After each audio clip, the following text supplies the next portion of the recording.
What's going on guys, कैसे हो आप लोग। आज हम बात करने वाले हैं बिग बॉस के हुए एक झगड़े के बारे में। बिग बॉस का झगड़ा नहीं है, बिग बॉस में हुए एक झगड़े के बारे में।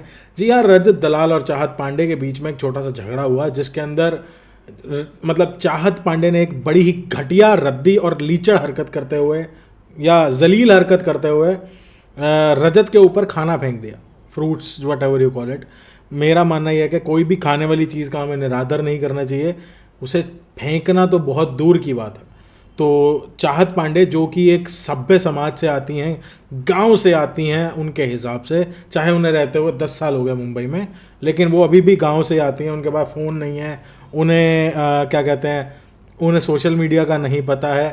तो उन्हें ये भी नहीं पता है कि गांव के अंदर सबसे पहले सभ्य आचरण यही होता है कि आपको अपने खाने की इज्जत करनी है, आपको खाने का निरादर नहीं करना है। भगवान ने खाना हर किसी को नहीं दिया, ये एक फैक्ट है।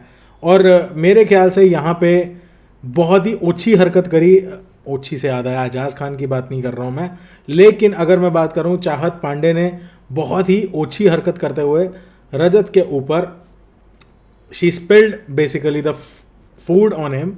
तो अगर मैं बात करूँ अपनी इस प्रिविलेज के अंदर कि हमारे पास खाना है, उसका निरादर मत करें। लेकिन रजत के साथ जब बहस हुई तो रजत ने बहुत बातें करी।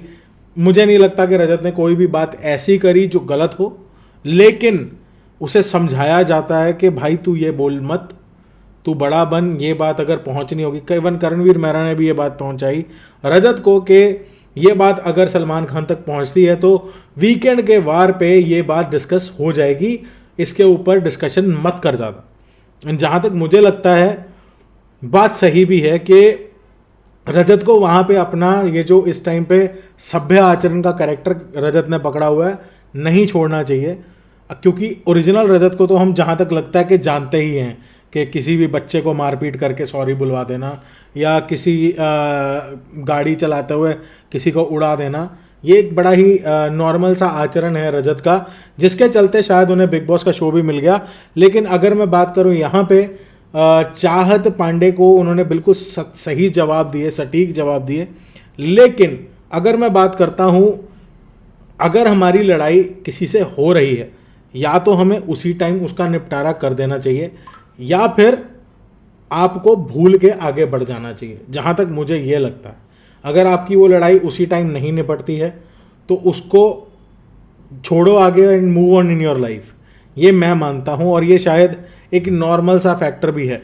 अगर आपकी लड़ाई उसी टाइम पे सॉर्ट नहीं होती, रजत को उस टाइम पे करणवीर ने यही समझाया कि तू अपने आप को ख़राब मत कर, तू अपनी बातों में ख़राब मत हो, तू इन बातों को सैटरडे को सलमान खान के आगे रखियो, Salman Khan will give a verdict on it. तू अपनी जगह पे सही है तो तू गलत क्यों हो रहा है बोल के। तो ये चीज़ को ध्यान में रखते हुए रजत ने बोलना बंद कर दिया। लेकिन जहाँ तक मुझे लगता है, अगर रजत उसी टाइम पे अपना जो एक्ट है उसको परस्यू करके बात करते तो शायद थोड़ा वायबल होता। लेकिन अगर मैं रजत की बात करूँ, जिस तरीके से उनका सोशल मीडिया पे एक सॉरी पुराण चलता है, सॉरी पुराण एज इन कि मैं तेरे से सॉरी बुलवा के छोड़ूंगा, मैं तेरे से ये करवा के छोड़ूंगा, या तो इंटरनेट पे आके तुम मेरे को सॉरी बोल दो, या मेरे को सोशल मीडिया प्रोफाइल पे आके सॉरी बोल दो। तो रजत को लगता है कि यही एक एक्चुअल कंटेंट है जो उनका सोशल मीडिया पे वर्क करता है उनके लिए। चाहे वो कैरी मिनाती की बात कर ले या किसी भी और क्रिएटर की बात कर रहे, तू माफ़ी मांग, तू माफ़ी मांग। तो रजत उनमें से नहीं है जो अपने मन की बात मन में रख ले। तो अगले दिन सुबह फिर से रजत चाहत को बोलता है कि आपने मुझे सॉरी नहीं बोला। तो भाई सीधा सीधा सा सीन है, चाहत बोलते कि मुझे जो बोलना था मैंने बोल दिया था। तो अब मुझे नहीं लगता कि रजत का दोबारा उस चीज़ को पॉइंट आउट करना लॉजिक था, जब आपने एक पॉइंट पे उस बात को छोड़ दिया कि ठीक है यार, सैटरडे को Salman Khan will take it in his own hands and he will talk about it. लेकिन अगर मैं बात करूं, रजत के पास कंटेंट ही सिर्फ ये है कि मैं सॉरी बुलवा दूंगा। तो उसको लग रहा है कि मैं वहाँ पे भी अगर सॉरी बुलवा दूंगा तो बहुत बड़ा सीन हो जाएगा, मैं मतलब इंटरनेट पे और ख़तरनाक सीन हो जाएगा। यहाँ पे फॉलोअर नहीं बढ़ेंगे, लेकिन मैं ये जानता हूँ कि रजत जिस तरीके से अभी तक बिग बॉस में चल रहा है, he is been average to be honest. क्योंकि रजत से लोग यही एक्सपेक्ट कर रहे हैं कि अंदर जाके वो बवाल कर दे, किसी को चांटा वाटा मार दे। तो वो मुझे नहीं लगता कि एक्सपेक्टेशन कहीं पे पूरी पड़ने वाली है। लेकिन रजत ने एक और बवाल किया है जिसके बारे में आज लाइव फीड के अंदर शिल्पा शिरोडकर के साथ उन्हें बात करता पाया गया है और उसको आज के एपिसोड में कवर नहीं किया जाएगा। ये बात जो है वो कवर की जाएगी नेक्स्ट एपिसोड में, यानी कि कल के एपिसोड के अंदर। एंड उसके लिए रजत की तरफ से कोई कन्फ्रंटेशन चल रहा था, लेकिन अगर मैं बात करूं तो वो चीज़ कल सामने आने वाली है।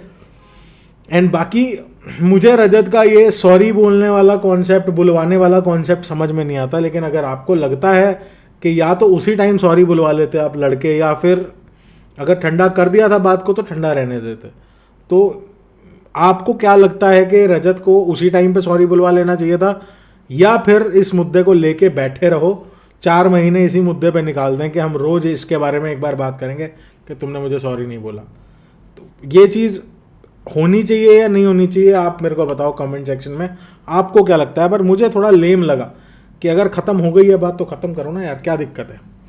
बाकी शो एज एफ नाउ मुझे कंटेस्टेंट्स के तौर पे रजत ही थोड़ा इंटरेस्टिंग लगता है, वो भी बाहर वाली हरकतों की वजह से। अंदर वाली हरकतों की वजह से कुछ खास नहीं है।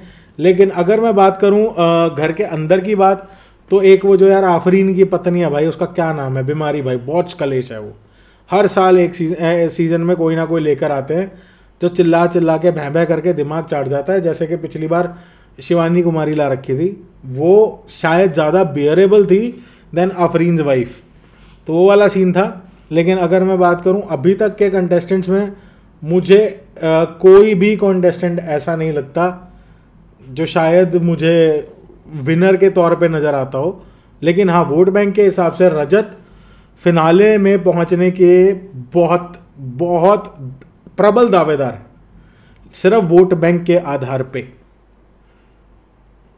बाकी आपको क्या लगता है कमेंट्स में ज़रूर बताइएगा। ये फाइट के बारे में बात करना मेरे को नहीं लगता कि कुछ ज़्यादा था इसके अंदर। हालांकि सॉरी बोलेगी तू कर लेते हैं हम भी। तो लाइक करो, शेयर करो, सब्सक्राइब करो। Will see you in another video guys. जय हिंद, मिलता हूँ बहुत जल्दी।